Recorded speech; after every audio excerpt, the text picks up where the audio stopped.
June 1944, the eve of D-Day.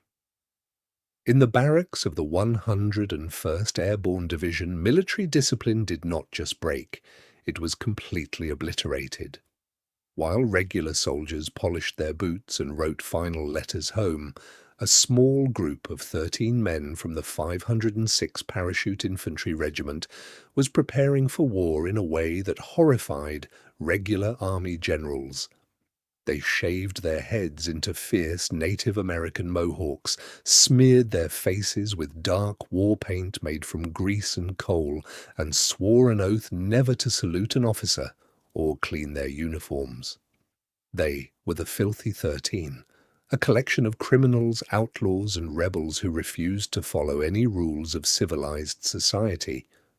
But their commander knew that when you are jumping directly into the mouth of hell, you do not need perfect soldiers, you need absolute monsters. The German SS High Command believed they were fighting a traditional army of young, disciplined conscripts. They expected to meet men who would surrender when surrounded, men who followed the rules of the Geneva Convention. But during that terrifying night, drop over Normandy, when the transport planes were torn apart by anti-aircraft fire, the Filthy 13 scattered into the dark swamps like a pack of wolves. They did not wait for orders, they did not look for their officers. Armed with massive combat knives, heavy explosives, and automatic rifles, these painted phantoms began a private campaign of pure, calculated terror. As one surviving German private wrote in a message to his headquarters that very morning, "We are not fighting regular troops anymore. There are demons in the woods with shaved heads and painted faces who kill without making a sound." The primary objective of this rogue squad was a strategic bridge over the Douve River, a vital artery that the German panzer divisions needed to crush the Allied beachhead.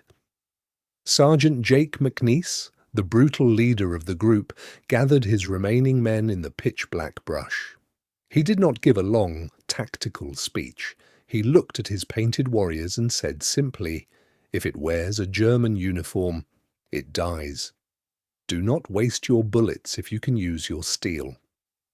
Within minutes, a heavy German convoy appeared on the road, led by an elite SS reconnaissance unit.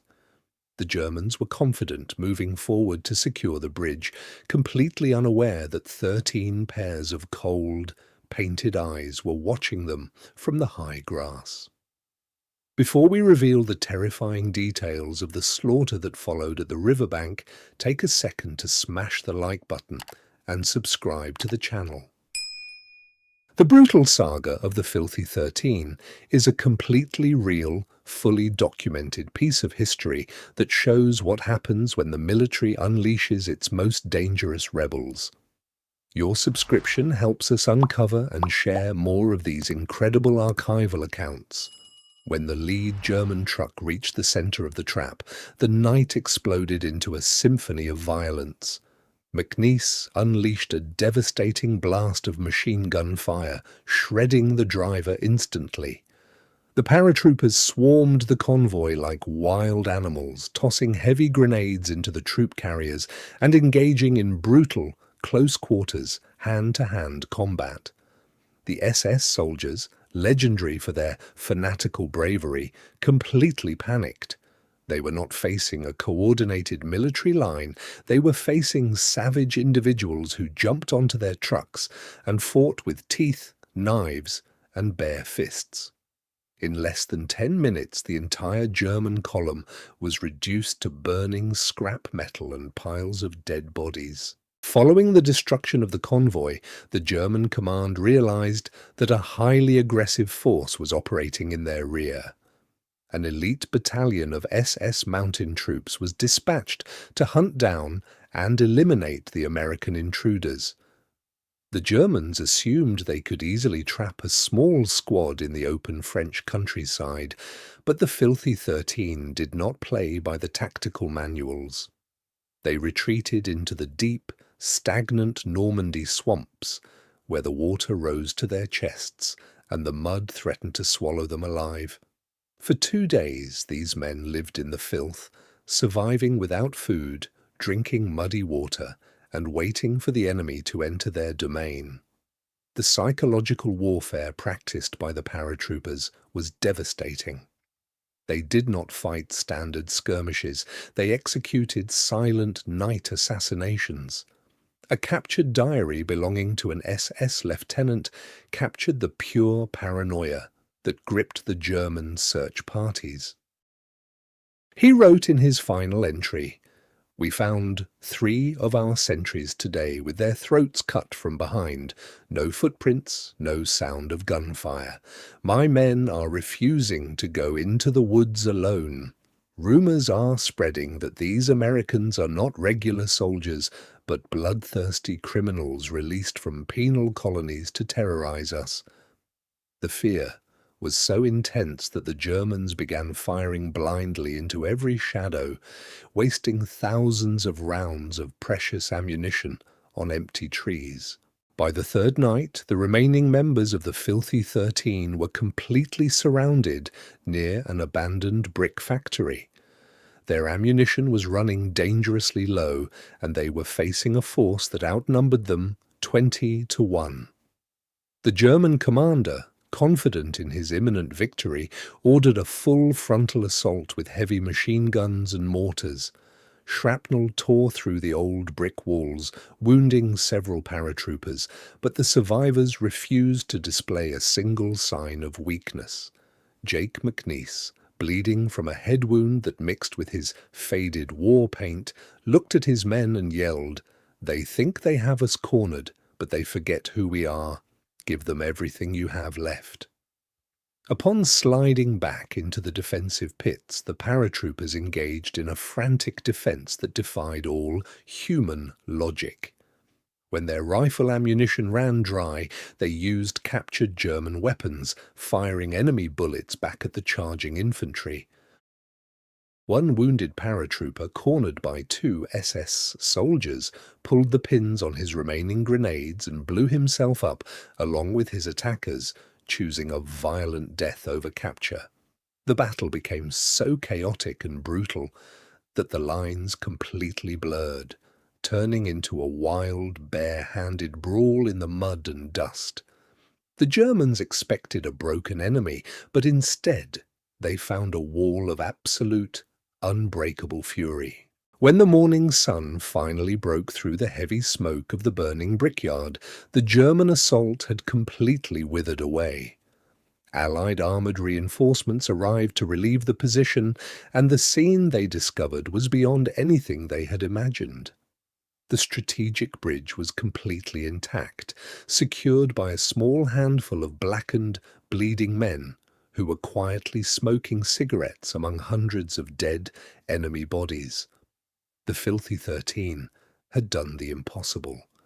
They had paralyzed an entire sector of the German defense, destroyed a massive convoy, and held their ground against elite units without a single piece of heavy armor or artillery support.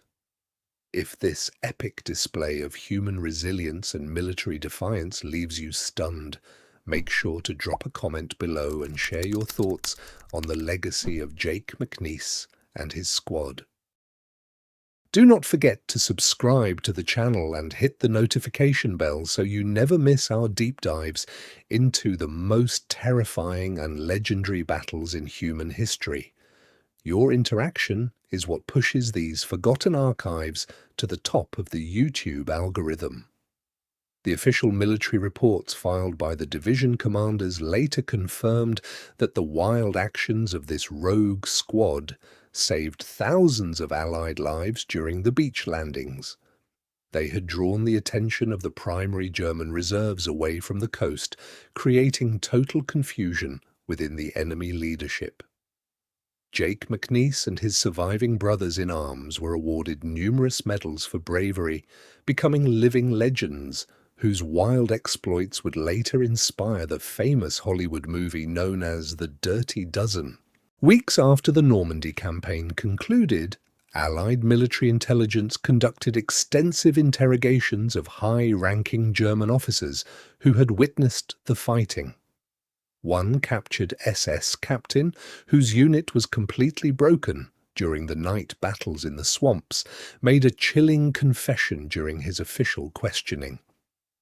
According to the recovered transcripts, his hands shook as he spoke to the interrogators. "We prepared for months to fight the American army. We knew their numbers, their weapons, and their tactics, but we were completely unprepared for those savages. They did not care about our superior firepower. They did not care about dying. They fought with a wild, lawless hatred that completely paralyzed my men. You cannot win a tactical war against soldiers who have turned themselves into demons." This dark and thrilling chapter of World War II proves that sometimes history is far more intense than any fictional movie. The Filthy 13 did not win their battles through perfect military discipline or superior engineering. They won because when they were dropped into the absolute darkest corner of the war, they completely abandoned fear and embraced the primal survival instinct of the wolf pack. They broke every rule in the playbook. They defied their own commanders, but when the line had to be held, they stood completely unbroken. Their painted faces and shaved heads remain a terrifying testament to what happens when you unleash the most dangerous rebels onto the field of battle.